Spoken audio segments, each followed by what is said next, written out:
to Beacon Marketing's Video of the Week. My name is Roger Gallegos. I am the founder and CEO of Beacon Marketing. Hope you're having a great day so far. This week, I'm going to be discussing social media. Specifically, I'll be sharing 4 tips on how you can maximize the time, energy, and money you put into your social media efforts. It's going to be a quick video, not too long. I just want to kind of give you a broad view. This ties in directly to my blog of the week, which was Social Media in 2019. I write about how the mentality you need to have when it comes to putting messaging and marketing your business on social media. It ties directly into this video, so I will include a link in the description so you could check that out. I highly advise it. So when it comes to maximizing your time and everything that you put into social media, what you have to realize and understand is just kind of we are with social media, and this ties into my blog again. In 2019, advances in technology have made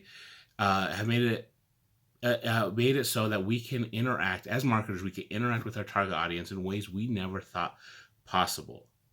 That is fantastic because we are able to do more things, but that is a double-edged sword because our audience can also put themselves little information bubbles because they could choose exactly, there's more social media platforms that cater to their specific needs, that cater to their specific likes and interests, so they can put themselves in their little own bubbles where all they see is the information they want to see. So how do you pierce those bubbles? How do you get your business, your products, and your services in front of them? I want to share 4 ways that you could possibly do that. So first and foremost, focus on your audience. So define your target audience and focus on their needs and their pain points. All your messaging should be about how you are uniquely handled to address what is their biggest problem in their life. That regards your business. So I'll use Beacon Marketing as an example. My target audience for my ideal client is a small business owner who is struggling to find traction in growing their business. They have tried promoting themselves. They have tried to do marketing themselves. They have tried hiring outside help, and they have not had any traction. So they have a distrust in the process, distrust of outside marketing companies, and they're just frustrated. That is my ideal client. So when I speak to them, I will address those points saying, you have tried things before that have not worked. You have done it yourself, which takes away from your time operating your business. You need to grow. I can help you grow. So I won't belabor that point too much, but you can kind of see where, because I define who they are and what their problem is, I can then address those problems and those pain points in my messaging. The next steps, or the next way to maximize my time, is directly tied into the first one, is relate to them by telling my story and tying it into their pain point. So I myself am a small business owner. I created my business because I wanted to create a better business community for my city so my daughter could have a place for more opportunity for herself when she gets of age. So I want to create more successful businesses by showing them how to promote themselves in an effective, efficient manner. So I understand their pain, not only as a fellow business owner, but I truly want them to grow. I truly want them to be successful because I have a personal vested interest, because it helps myself, it helps my family, it helps my daughter's future. I tell that story, it's going to open more eyes. Third way is use multiple platforms and promote them back and forth. Now, what I mean by that is don't put all your eggs in one basket. Don't put them all on Facebook. Don't put them all in Twitter or YouTube, because for a couple reasons. First is, if you put all your eggs in one social media platform basket, then you are sort of beholden to their rules. So if they change the algorithm, if they do anything you don't like, then you're kind of up against it.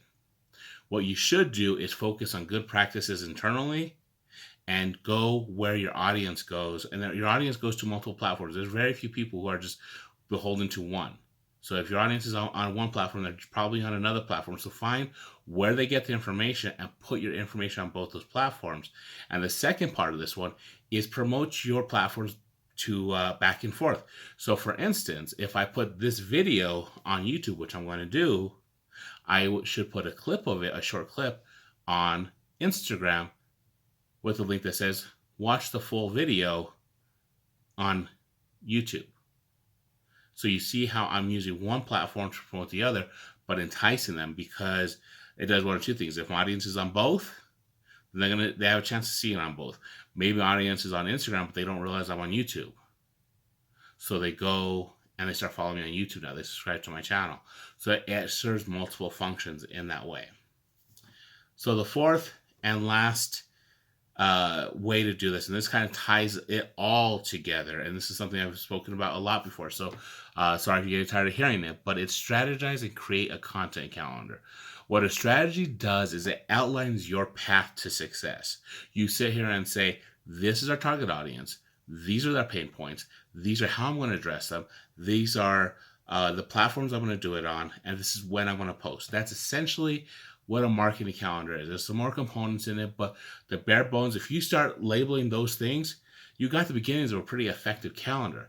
And that helps you manage your time better, so you understand how much content you need to create, and you can start planning when to create it. Look at your resources to see, do I need more of this? Do I need more of that? So it takes the load off of you from doing it in the moment. And when you start doing that, everything starts flowing. You start creating your content easier. You start putting it out there.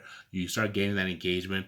Your following starts to grow. You start getting more leads, and then you start converting those leads and you start growing your business. That's kind of how this works.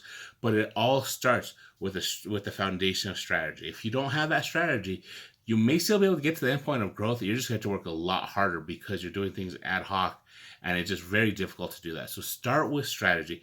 Outline, say, this is our ultimate goal, and reverse engineer it to say, this is how we're going to get that goal. And then you start building that foundation. So that's it. So let me recap. Focus on the needs of your clients. Outline your target audience and focus on their needs. Address those needs in your messaging. Second, be relatable to them by telling your story and tying it in to their needs. So you can personalize it. Say, this, I'm going through what you're going through, and I understand it. Second, use multiple platforms and promote them back and forth so you can grow your audience while informing them about what you do. Fourth, and probably most important, is strategize and create a calendar. This will help you keep all your actions organized, and you'll be a lot better for it. Again, my name is Roger Gallegos. I am the founder and CEO of Beacon Marketing. I greatly appreciate your time. If you have any questions about this, about how to create a content calendar, how you can grow your audience, please call me at 505-585-4487. You could also send me a reply, put a comment here, and I'll give you a call. Again, I'll put the link to my to the blog that I mentioned. I'll also put a link to where you can sign up for my weekly newsletter, and also put a link to where you can even schedule a free consultation. You'll get all those links. And so if you have any questions, if there's anything I can do for you, you have multiple ways to contact me. Again, thank you for your time. You have a great rest of your day, great rest of your week. I'll be back next week. Talk to you later. Bye.